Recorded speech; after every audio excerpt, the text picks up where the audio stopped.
Hi guys, Chad wanted me to talk to you a little bit about how God uses ordinary people to do extraordinary things. Now the Bible's full of instances where Jesus and God did that exact thing. You've got Abraham, who was a pagan, and God made him the father of many nations and the father of Judaism, the father of Christianity. You've got David, who was a shepherd boy, and he became the king of Israel. You've got the little boy who shared his fish and his loaves with the disciples, and Jesus fed 5,000 people.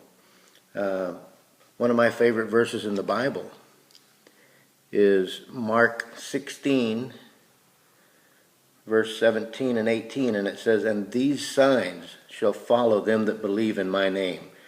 They shall cast out devils, they shall speak with new tongues, they shall take up serpents, and if they drink any deadly thing, it shall not hurt them. They shall lay their hands on the sick, and they shall recover." Now that's a promise that God made to us, that if we believe, he will do those things. But it's not us doing them, it's him doing those things through us. I had a similar experience several years ago. I was in Mexico, and I was translating for a man that was preaching a kind of revival thing that we were doing out on one of the main plazas. And there's about 3,000 or 4,000 people that came every day. Well, we had to get our power from one of the buildings right behind where the stage was set up. And the final night of the revival, we got there, the building was locked up. We couldn't get in, we couldn't get any power. There was nobody there to let us in. And so the people started coming, and we packed the plaza out, and we had no power. We had no way of using our loudspeaking equipment or being able to talk to that many people. So we got together and we prayed about it, and the preacher said, well, hey, let's just get out there and we'll yell, and if they hear, they hear, and if they don't, I guess that's all we can do.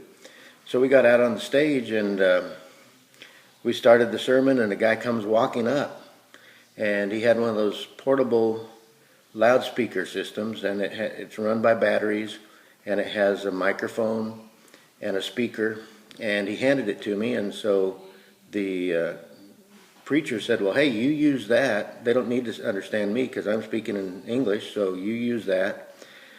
So we started the message over again, and I was using the speaker. We made it through the message, made it to the altar call, and we called for people that wanted to accept Jesus, and hundreds started coming up to the front. I set down this portable loudspeaker, and a lady came running up immediately, and she said, oh, my little daughter, she's about 2 years old, and she's lost in this crowd. Would you make an announcement and tell the people? She told me what color dress she was wearing and everything, so I picked up the speaker again and the microphone, and I tried to make this announcement, and nothing came out. I messed with the knob and turned it on and off and couldn't make it work at all. Well, then I saw the guy that had brought the thing to me, and I said, hey, I guess the battery's died. I can't make it work. And he looked at me and he said, it's been broken for months. It didn't work when I brought it to you.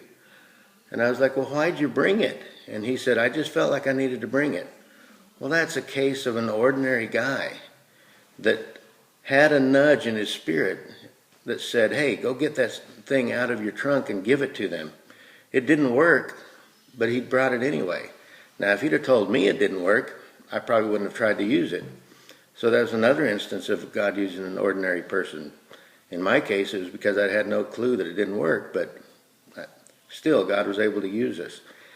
Now, he wants each one of you to be available for miraculous things. There's times in your life that if you're listening to God, he will use you to do something amazing.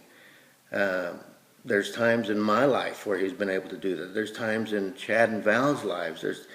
But the only way that it's going to happen is if you're available. If you make yourself available to God and understand that it's not me, but it's God living through me and doing works through me that's going to make the difference.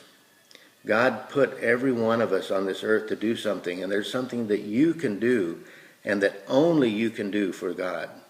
God is holding up his end of the bargain. All you've got to do is believe and say, I'm going to go for it. I'm going to let God use me, and whatever it takes, I'm going to draw close enough to Him that He can use me to change people's lives, maybe to change something in a city, maybe to change a nation, maybe to change a state. But God has something great planned for your life. Thank you, and God bless.